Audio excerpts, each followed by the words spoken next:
Bliss టవర్లకు అనుమతులు ఎలా ఇచ్చారు, ఎవరి ఒత్తిళ్లైనా ఉన్నాయా, ఆరా తీస్తున్న అధికారులు, ఏం జరుగుతుందో అని కొనుగోలుదారుల్లో ఆందోళనట. అసలు ఇది ఎక్కడ, ఇది నిన్న మొన్న వార్త, నిన్న ఆంధ్రజ్యోతిలో పెద్ద బ్యానర్ ఐటమ్. ఆంధ్రజ్యోతి ఒకటి వేసింది, వెలుగు ఒకటి, బిగ్ టీవీ ఒకటి, ఈ మూడు కాంగ్రెస్వే. ఈ మూడు కాంగ్రెస్ ఛానల్ అని వార్త వస్తుంది. రంగనాథ్ పోయి ఇక్కడ పరిశీలించి వచ్చిండు. మీరు ఇది ఎక్కడ అంటే మీకు నేను చాలా క్లియర్గా చెప్తాను. ఏంటంటే నెక్లెస్ రోడ్ నుంచి మీరు చక్కగా పోతుంటారా, పార్క్ హోటల్ అని వస్తుంది కదా, పార్క్ హోటల్ దాటగానే ఈ టవర్లు ఉంటాయి. దానికి యువతలేంది రైల్వే స్టేషన్ ఉంటుంది, మళ్ళీ దానికి యువతలేంది రోడ్డు ఉంటుంది, రైట్. దాని మధ్యలో డివైడర్ ఉంటుంది, దాని అవతలే ఉంటుంది వాకింగ్ ట్రాక్ ఉంటుంది, అందరు పార్కులో తిరుగుతుంటారు కదా, వాకింగ్ ట్రాక్ అవతల హుస్సేన్ సాగర్ ఉంటుంది. ఇప్పుడు వీళ్ళు ఏమంటున్నారంటే ఆ బ్లిస్ టవర్లు ఎవరిది, కేటీఆర్ బినామీ, కేటీఆర్ ఫ్రెండ్ అయిన ప్రదీప్ అని ఉంటాడు ఒక ఆయన. ఆ ప్రదీప్ కన్స్ట్రక్షన్స్, ఆ ప్రదీపే ఇప్పుడు ఆ కేటీఆర్ జన్వాడ ఫామ్ హౌస్ కూడా ఆయన పేరుతోనే ఉంటుంది, ఆ లోపల కన్స్ట్రక్షన్ అదంతా. సో కేటీఆర్ చాలా దగ్గర. ఇది వీళ్ళు ఇదే కాదు, చాలా అక్రమ కట్టడాలు కట్టిరు కేటీఆర్ ఆధ్వర్యం, అన్ని దొంగ పర్మిషన్లు. అయితే ఈ కట్టిన ఈ టవర్లు ఎఫ్టీఎల్ అన్న చర్చ తీసుకొస్తున్నారు, కానీ అసలు ఈ భూమి ఎవరిది అన్నది మాత్రం చర్చకు తీసుకురావట్లేదు. ఎఫ్టీఎల్ అంటున్నారు, అది ప్రైవేటు పట్టా భూమి. ఇప్పుడు ఒకవేళ ఇది గులగొట్టాలి అనుకుంటే పక్కన పార్క్ హోటల్ గులగొట్టాలి, ఆ పక్కన ఉన్న రైల్వే స్టేషన్ కూడా లేపాలి. అది ఎప్పుడో నిర్మాణాలు జరిగిపోయినాయి, అది అయిపోయింది కథ, ఎప్పుడో ఒడిచిపోయిన ముచ్చట అది. ఇప్పుడు ఎఫ్టీఎల్ అని ఎందుకు వచ్చారు అక్కడికి? పోనీ అక్కడికి వచ్చి ఇది ఎఫ్టీఎల్ కాబట్టి ఏమైనా ఫెన్సింగ్ వేస్తాడా అవకాశమే లేదు. అటు చెరువు పక్క హుస్సేన్ సాగరు, పక్కన వాకింగ్ ట్రాక్, యువతల డివైడరు, అటు రోడ్డు ఇటు రోడ్డు, రైల్వే స్టేషన్ అవతల బిల్డింగ్లు, అడవైపు ఫెన్సింగ్ వేస్తావా నువ్వు? మరి ఎందుకు ఈ ఎఫ్టీఎల్ ఇది హుస్సేన్ సాగర్ అనే వాదన తీసుకొచ్చారంటే ఆ 17,000 గజాలకు పైన ఉన్న భూమి మీద వీళ్ళకి కనుబడ్డది. ఇప్పుడు ఆ ప్రదీప్ని లొంగ తీసుకొని ఇగో ఇలా సగం ఇస్తావా, ఇదే ఉంటుంది, అంతకుమించి ఏముండదు. దాన్ని కూలగొడతారా పక్కన పెట్టండి. ఇప్పుడు కూలగొట్టే అవకాశం లేదు, కూలగొట్టారు వాళ్ళు. ఒకవేళ అది కొడితే అది అద్భుతమే, ఇక వాడు డీల్ కొప్పుకోకపోతే కూలగొట్టాలి. ఇప్పుడు ఆ భూమి ఎవరిది? శిల్పికా రాయ్ అని వాళ్ళ మదర్ ఇందిరా రాయ్, వాళ్ళు ముంబైలో ఉంటారు, వాళ్ళకి సంబంధించిన భూమి అది. ఆమె తర్వాతి కాలంలో ఒకరిద్దరికి జీపీఎల్ చేస్తే వాళ్ళు ఆమెను మోసం చేస్తే కోర్టుకి వెళ్ళి ఆమె జీపీఎల్ క్యాన్సిల్ చేసింది. ఆమెకు కోర్టు ఈమెదే భూమి అని చెప్పింది, డిగ్రీ ఉన్నది ఆమెకి. టోటల్ ప్యూర్లీ ఆమెకు సంబంధించిన భూమి అది, డాక్యుమెంట్స్ ఉన్నాయి క్లియర్గా. ఇప్పుడు ఆమె పేరుని ఎక్కడ తీసుకొస్తలేరు వీళ్ళు. ఈ ప్రదీప్ అంటోడు ఏం చేసిందంటే ఆమె ఎవరికైతే జీపీఏ ఇచ్చి క్యాన్సిల్ చేసిందో వాని చేతులు కలిపి ఈ ప్రదీప్ అంటోడు ఎంటర్ అయ్యిండు. అప్పుడు కేటీఆర్ ఉన్నాడు, కేటీఆర్తో పాటు కేటీఆర్ దగ్గరగా ఉన్న ఒక లీడర్ అప్పుడు బీఆర్ఎస్ నుండి ఇప్పుడు కాంగ్రెస్లో ఉన్నాడు. వాళ్ళందరూ కలిసి జయశ్రీరామ్ బెదిరించారు, 50 లక్షలు తీసుకుంటావా లేకపోతే ఇన్నే కథమైపోతావా అని ఏదో బెదిరిస్తే ఆమె అటు నుంచి అటైపోయింది. సో ఇదంతా జరిగింది గతంలో. ఇప్పుడు ఆ ఇందిరారాయ్, శిల్పికా రాయ్ గురించి ఎవరు మాట్లాడతలేదు. ఇంట్లో అసలు ఆ వార్త ఉండదా, కథ ఉండదు.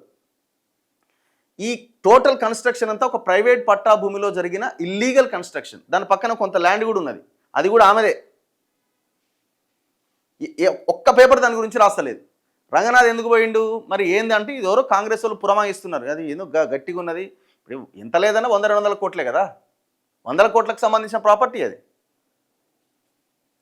హుస్సేన్ సాగర్ తీరంలో నిబంధనలకు విరుద్ధంగా జంట టవర్ల నిర్మాణానికి అనుమతులు ఇచ్చిన అంశంలో ఉన్నతాధికారులు రంగంలోకి దిగారు. 2018లోనే ఈ ప్రాజెక్టుకు అనుమతి రాగా ఏ ప్రాతిపదికన ఆనాడు ఈ నిర్ణయం తీసుకున్నారు?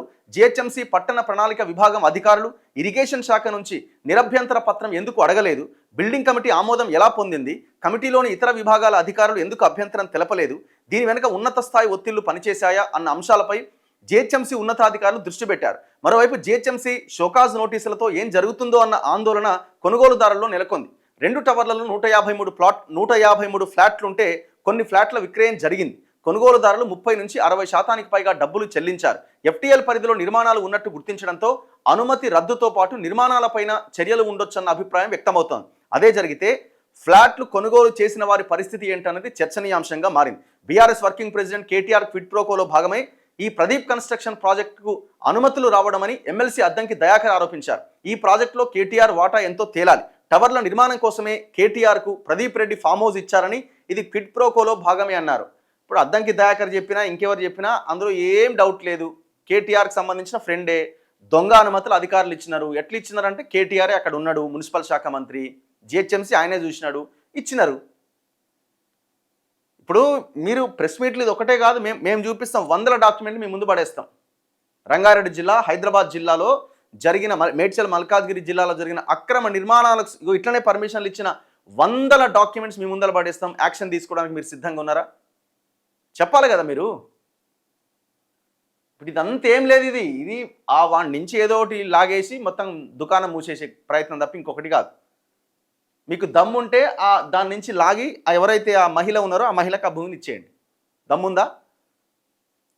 మీరు చెప్పగలుగుతారా ఈ భూమి ఎవరిది అని? మరి ఇప్పుడు అది ఎఫ్టీఎల్ అయితే పార్క్ హోటల్ కూడా ఎఫ్టీఎలే, స్టేషన్ ఎఫ్టీఎలే, రైల్వే స్టేషను. ఇప్పుడు రైల్వే స్టేషన్ తీసేసి రైల్వే స్టేషన్ మీద నుంచి ఫెన్సింగ్ వేసుకొని వస్తారా? ఏందా ఈ తమాషా గమ్మతున్నది.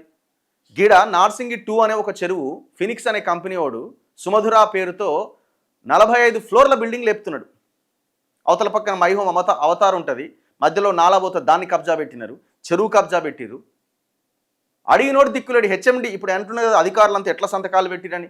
హెచ్ఎండిఏ, ఆయన ఎవరు, హెచ్ఎండిఏ కమిషనర్గా ఉన్న సర్ఫరాజ్ అహ్మద్ కోర్టులో అఫిడవిట్ వేస్తాడు, ఇక్కడ చెరువు ఉన్నట్టు ఏం ఆనవాళ్ళు ఆధారాలు లేవని. ఎంత దారుణం, ఎంత అన్యాయం. ఇట్లాంటివి మేము బొచ్చడు చూపిస్తాం. ఇదే కేటీఆర్కి 55 ఇదే కేటీఆర్ 55 చెరువులని కార్పొరేట్ సోషల్ రెస్పాన్సిబిలిటీ కింద డెవలప్ చేయండి అని కంపెనీలకి కబ్జా చేసుకోండి అని ఇచ్చిండు దాని పేరుతోటి. ఒక్క చెరువు మీద యాక్షన్ ఉందా ఇంతవరకు? రంగనాథ్ పోయిండు కానీ ఎక్కడిదక్కడ సెట్ చేసుకుంటూ అవతల పడ్డాడు, కథం. కొన్ని ఆయన సెట్ చేసుకోవచ్చు, కొన్ని రేవంత్ రెడ్డి ఆపొచ్చు. గిదంతెందుకు మేము ఇప్పుడు ఆరోపణ చేస్తున్నాం. మేము శ్రీ ఆదిత్య అనే కన్స్ట్రక్షన్ కంపెనీ మూసీ మీద ఓపెన్గా అక్కడ మూసీని కబ్జా చేసి ఎఫ్టీఎల్లో కడుతున్నాడు వాడు, కోటారెడ్డి.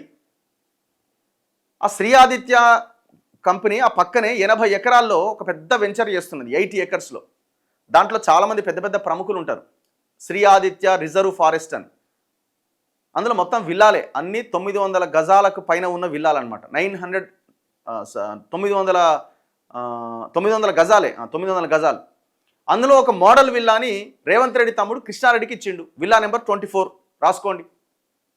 విల్లా నెంబర్ 24 ఎట్లా ఇచ్చిండంటే అది ఎక్స్చేంజ్ కింద, ఆయనకి ఏదో భూమి ఉందట, ఆ భూమి ఈ భూమి ఎక్స్చేంజ్, నువ్వు అది తీసుకొని ఇది తీసుకొని ఎక్స్చేంజ్ కింద ఇచ్చేసినారట. మీకు డాక్యుమెంట్ చూస్తే కనబడతాయి. మరి ఇప్పుడు ఆడ విల్లా అయ్యంగానే ఈడ మూసీ నుంచి దాన్ని గోల కొట్టడం ఆగిపోయింది, దర్జాగా పనులు చేసుకుంటున్నాడు. ఈయన మూసీ ప్రక్షాళన చేస్తూ ఉంటున్నాడు కదా. Villa number 24 Sri Aditya reserve forest model హౌస్ని కృష్ణారెడ్డికి ఇచ్చిండు. వాస్తవం కాదా? చెప్పండి మీరు, కాదని చెప్పండి. లేదు మేము జెన్యున్గా కొనుక్కున్నట్టే ఉంటుంది, జెన్యున్గా కొనుక్కున్నట్టే ఉంటుంది. దాదాపు ఎన్ని కోట్లది? 35 crores వాల్యూ చేసే విల్లా అది, 35 crores. మేము వాడికి పోయొచ్చినాం, ఓపెన్ కబ్జా అది. మరి ఈయన మూసీ ప్రక్షాళన అంటున్నాడు, వాడు మూసీలు కడుతున్నాడు. మరి ఆడికి ఎందుకో బోరు? పోయొచ్చిరు, అయిపోయింది, కథం. ఇట్లా చెప్పుకుంటూ పోతే ఎన్నని చెప్పాలా? మనం నోరు నొస్తున్నది తప్ప ఈ దొంగలు మాత్రం అసలు కదులుతలేరు.